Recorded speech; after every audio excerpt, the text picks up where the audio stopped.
Assalamualaikum warahmatullahi wabarakatuh. Om Swastiastu, Namo Buddhaya, salam kebajikan.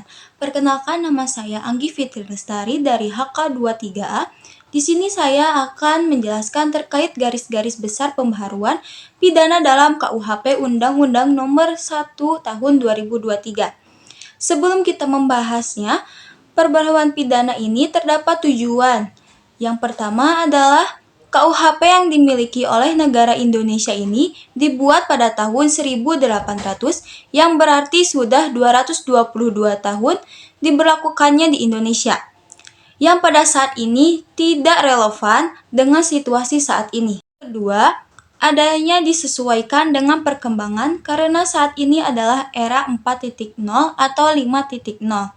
Dan yang terakhir adalah untuk menjamin kepastian hukum di Indonesia. Lalu terdapat 3 pilar hukum pidana, yang diantaranya adalah tindak pidana berisikan yang dimana buku 1, aturan umum berisikan tentang mengatur kejahatan, percobaan, dan pengulangan. Buku kedua berisikan norma-norma tindakan pidana. Yang kedua, adanya tanggung jawab pidana. Ada perluasan tanggung jawab pidana sebagai pengakuan atas keadilan. Yang ketiga yaitu pidana dan pemidanaan, yaitu jenis pemidanaan double track system. Di bab 2 dalam KUHP ini, terdapat tindak pidana dan pertanggungjawaban pidana yang berisi tindak pidana di antaranya tindak pidana pemufakatan jahat, persiapan, percobaan, penyertaan, pengulangan, tindak pidana aduan, dan yang terakhir adalah alasan pembenar. Dan di pertanggungjawab pidana ada umum, alasan pemaaf, dan pertanggungjawaban korporasi. Di dalam tindak pidana ini berada di pasal 12. Tindak pidana merupakan perbuatan yang oleh peraturan perundang-undangan diancam dengan sanksi pidana atau tindakan yang dinyatakan tindak pidana ini apabila terdapat ancaman dengan sanksi pidana atau tindakan yang bersifat melawan hukum.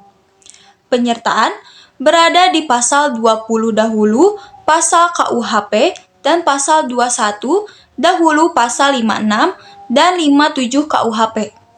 Pengulangan terdapat di pasal 23 dahulu buku 2 KUHP, pasal 486, pasal 487, dan pasal 488. Alasan pembenar terdapat di pasal 31 dahulu, pasal 50 KUHP, pasal 32 dahulu, pasal 51 ayat 1 KUHP, pasal 33 dahulu pasal 48 KUHP. Pasal ini yang berupa keadaan darurat. Pasal 34 dahulu pasal 49 ayat 1 KUHP. Pertanggungjawaban pidana berada di pasal 36, pasal 37, pasal 38, dan pasal 39. Pertanggungjawaban korporasi berada di pasal 45, pasal 46, pasal 47, pasal 48, pasal 49, dan pasal 50. Di bab 3 pemidanaan pidana dan tindakan berisikan pemidanaan, yaitu tujuan pemidanaan, pedoman pemidanaan, pedoman penerapan pidana penjara pemberatan pidana, dan ketentuan lain tentang pemidanaan. Pidana dan tindakan berisikan pidana, tindakan, diversi tindakan, dan pidana bagi anak, pidana dan tindakan bagi korporasi, dan perbarengan.